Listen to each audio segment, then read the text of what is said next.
قد تنفقين الكثير ليلاً على السيروم والريتينول والكريمات الفاخرة، ثم تتركين بشرتك تخسر المعركة كل صباح. ليس لأن الكريم سيء، وليس لأن بشرتك لا تستجيب، بل لأن هناك شيئاً يتكرر. أثناء خروجك للعمل وأنت قرب النافذة وفي الطريق، وحتى في الأيام التي لا تشعرين فيها بحرارة الشمس، شيء لا يسبب ألماً فورياً، لكنه قد يظهر بعد سنوات على هيئة بقع وخطوط دقيقة وترهل لم يكن في الحسبان. والأغرب أن كثيراً ممن يهتمون ببشرتهم يومياً يهملون الخطوة الأكثر تأثيراً في حماية ما ينفقون عليه. فما الذي يحدث لبشرتك كل صباح دون أن تلاحظي؟ في هذا الفيديو لن نتحدث عن منتج سحري ولا عن وعد بإيقاف العمر. سنفهم بهدوء لماذا قد تظهر علامات الشيخوخة المبكرة رغم روتين العناية، وما الخطوة الصباحية التي يراها البعض بسيطة بينما تراها البشرة فارقاً حقيقياً مع الوقت.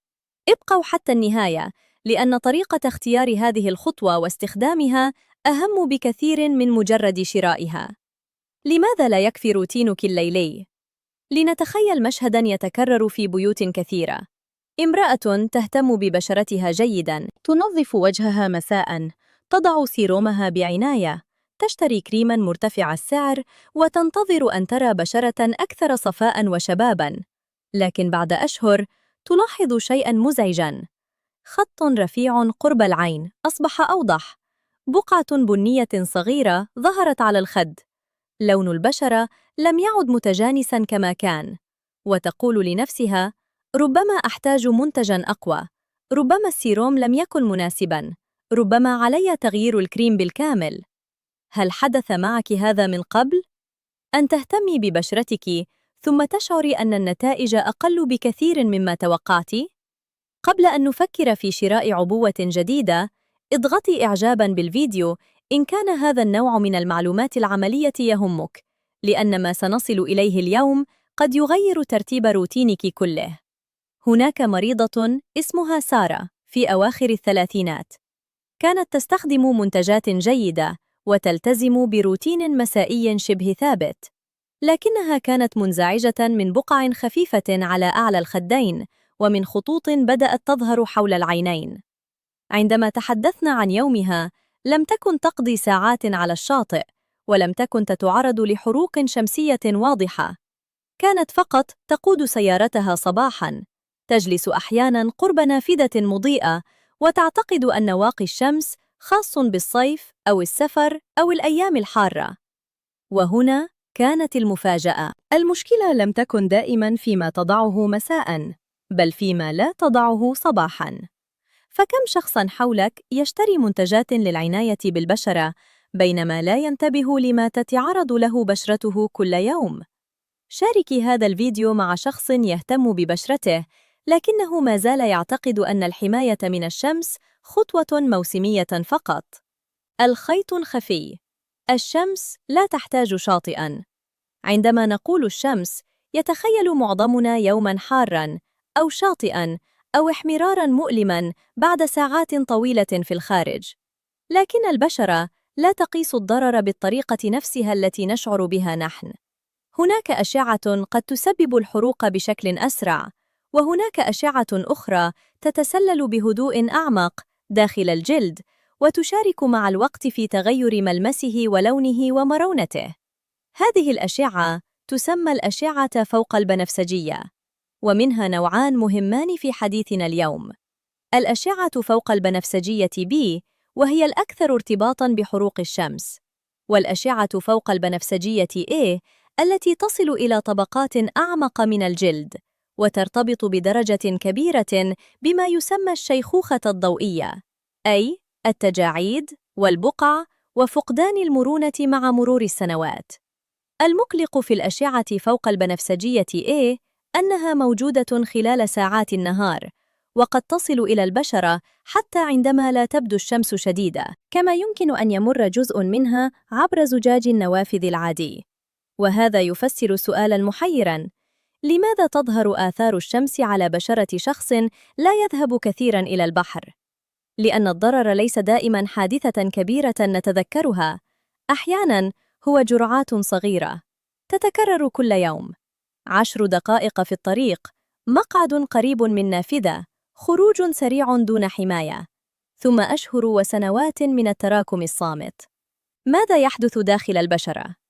بشرتنا تحتوي على ألياف دقيقة تمنحها القوة والمرونة، أهمها الكولاجين والإيلاستين. يمكن تشبيه الكولاجين بالشبكة التي تحافظ على تماسك الجلد، والإيلاستين بما يساعد الجلد على العودة إلى وضعه الطبيعي بعد الحركة والتعبير. عندما تتعرض البشرة للأشعة فوق البنفسجية بصورة متكررة، يزداد تكون جزيئات نشطة تسمى الجذور الحرة. لا نحتاج إلى تعقيد الاسم.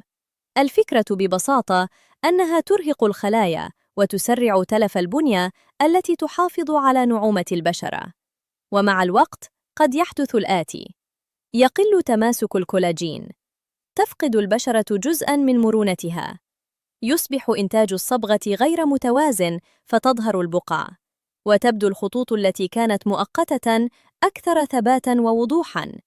وهنا يصبح السؤال مختلفاً تماماً. ليس ما هو الكريم الذي سيزيل كل هذا بسرعة، بل كيف أمنع الضرر اليومي من الاستمرار بينما أحاول إصلاح آثاره. هذه هي النقطة التي يغفل عنها كثيرون. العناية بالبشرة ليست فقط ما نضيفه إليها، بل ما نحميها منه. الحقيقة التي قلبت فهم شيخوخة البشرة. لسنوات كان واقي الشمس يقدم عند كثير من الناس كوسيلة لمنع الاحمرار أو الحروق فقط، لكن الأبحاث أظهرت شيئاً أهم من ذلك. في بعض الدراسات تمت متابعة بالغين استخدم بعضهم واقي الشمس يومياً بانتظام، بينما استخدمه آخرون بطريقة اعتيادية عند الحاجة. وبعد عدة سنوات أظهر مستخدمو الواقي يومياً علامات أقل لشيخوخة الجلد مقارنة بالمجموعة الأخرى. بمعنى أكثر بساطة، الحماية اليومية لم تكن فقط لمنع الحرق، بل ساعدت على إبطاء ظهور التلف المرئي المرتبط بالشمس. وهنا نفهم لماذا قد يفشل أغلى كريم للتجاعيد في إرضائك إذا بقيت البشرة كل صباح مكشوفة، للسبب الذي يسرع ظهور تلك العلامات.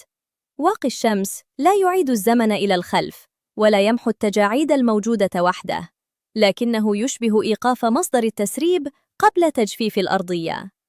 والآن نصل إلى الخطوة التي كانت غائبة عن روتين سارة. لم يكن الحل أن تتخلى عن كل منتجاتها، بل أن تضع الأساس أولاً. في الصباح، بعد الترطيب وقبل المكياج، تحتاج البشرة المعرضة للضوء إلى واقي شمس مناسب. لكن هنا يقع خطأ شائع: اختيار أي عبوة مكتوب عليها واقي شمس دون الانتباه إلى التفاصيل. ابحثي عن 3 كلمات أساسية. أولاً، broad spectrum أو واسع الطيف، وهذا يعني أنه يساعد على الحماية من الأشعة فوق البنفسجية A والأشعة فوق البنفسجية B معاً، أي من الحروق ومن جزء مهم من الشيخوخة الضوئية. ثانياً، معامل حماية SPF 30 على الأقل. هذا هو الحد الذي توصي به الأكاديمية الأمريكية للأمراض الجلدية للاستخدام اليومي عند التعرض للشمس. ثالثاً، أن يكون مقاوماً للماء إذا كنت ستتعرقين أو تسبحين، مع العلم أن مقاومة الماء لا تعني أنه يبقى طوال اليوم بلا إعادة وضع. وربما تتساءلين الآن: هل أضعه فقط عندما أخرج لساعات طويلة؟ الإجابة العملية: إذا كنت ستتعرضين للضوء نهاراً خارج المنزل، اجعليه جزءاً ثابتاً من صباحك. وإذا كنت تجلسين طويلاً بجوار نافذة مشمسة أو تقودين كثيراً، تصبح هذه العادة أكثر أهمية. المشكلة الثانية ليست في شراء الواقي، بل في استخدام كمية صغيرة جداً منه. كثيرون يضعون نقطة خفيفة على الوجه ثم يتوقعون حماية العبوة المكتوبة على الملصق، لكن معامل الحماية يقاس على كمية كافية من المنتج. لوجهك ورقبتك، استخدمي كمية سخية تغطي الجلد بوضوح. ومن الطرق العملية الشائعة وضع خطين من الواقي على إصبعي السبابة والوسطى للوجه والرقبة، مع ملاحظة أن الاحتياج قد يختلف حسب قوام المنتج ومساحة الجلد. ضعيه قبل الخروج بنحو 15 دقيقة إذا كان ذلك ممكناً، ولا تنسي الأماكن التي تفضح العمر سريعاً: الأذنين، الرقبة، أعلى الصدر عند انكشافه، وظهر اليدين. وعند البقاء في الخارج أو التعرق أو السباحة يعاد وضعه عادة كل ساعتين، وبعد السباحة أو التعرق وفق تعليمات العبوة. سأكتب هذه الخطوات باختصار في وصف الفيديو حتى تعودي إليها بسهولة. وهناك تفصيلة مهمة جداً: واقي الشمس ليس تصريحاً للوقوف طويلاً تحت الشمس. الأفضل أن يعمل معه الظل والقبعة والنظارات والملابس المناسبة، خصوصاً في أوقات الشمس القوية. بعد أن فهمت سارة الفكرة، لم تبحث عن أغلى عبوة في السوق. اختارت واقياً واسع الطيف بدرجة حماية مناسبة وقواماً تستطيع استخدامه كل صباح دون أن تنزعج منه. وهذا مهم جداً: أفضل واقي شمس ليس دائماً الأكثر فخامة، بل الذي ستلتزمين بوضعه فعلاً. لم تختفي البقع في أسبوع، ولم تتحول بشرتها فجأة إلى بشرة مختلفة تماماً، لكنها توقفت عن مطاردة المنتجات بلا فهم. بدأت تحمي بشرتها بانتظام، ثم ناقشت مع طبيبتها الخيارات المناسبة للبقع والخطوط الموجودة. بعد مدة، شعرت أن بشرتها أكثر استقراراً، وأن الروتين أصبح منطقياً: حماية في الصباح، وعناية موجهة في المساء. وهذه ربما أهم نتيجة: أن تعرفي أين يبدأ الاهتمام الحقيقي بالبشرة. عندما يصبح واقي الشمس عادة صباحية ثابتة، فأنت لا تبحثين عن نتيجة سريعة تلمع في المرآة غداً فقط. أنت تعملين على تقليل تراكم الضرر مع الوقت، ويساعد الالتزام على تقليل تفاقم البقع المرتبطة بالشمس، وإبطاء ظهور الخطوط والتجاعيد المرتبطة بالتعرض الضوئي، والحفاظ على تجانس لون البشرة بصورة أفضل، ودعم نتائج بعض علاجات التصبغات والعناية المسائية، لأن البشرة لا تتعرض كل يوم للمحفز نفسه دون حماية. كما أن الحماية من الشمس ليست مسألة تجميل فقط، فالتقليل من التعرض للأشعة فوق البنفسجية يساعد أيضاً على تقليل خطر أضرار جلدية أكثر أهمية، ومنها بعض أنواع سرطان الجلد. والجميل هنا أن الخطوة ليست معقدة، لا تحتاجين 10 عبوات ولا روتيناً يستغرق ساعة. إنها عادة صباحية صغيرة، لكن قيمتها تظهر في السنوات المقبلة. ولكن قبل أن تختاري واقي الشمس، هناك أمور يجب أن تعرفيها. إذا كانت بشرتك حساسة جداً، أو لديك إكزيما أو تحسس من منتجات سابقة، جربي المنتج على مساحة صغيرة أولاً، واستشيري طبيب الجلدية إذا ظهر تهيج أو حكة أو طفح. للأطفال دون عمر 6 أشهر، توصي الجهات الطبية غالباً بالاعتماد أساساً على الظل والملابس الواقية، وسؤال الطبيب قبل استخدام واقي الشمس على مساحات كبيرة. إذا كنت تستخدمين علاجات قد تزيد حساسية البشرة للشمس، مثل بعض علاجات حب الشباب أو التقشير أو إجراءات الجلد، فالحماية تصبح أكثر ضرورة.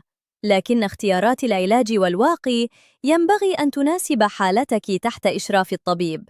ولا تنخدعي بفكرة أن المكياج الذي يحتوي على SPF يكفي دائماً. غالباً لا نضع من المكياج كمية كافية للحصول على الحماية المكتوبة عليه.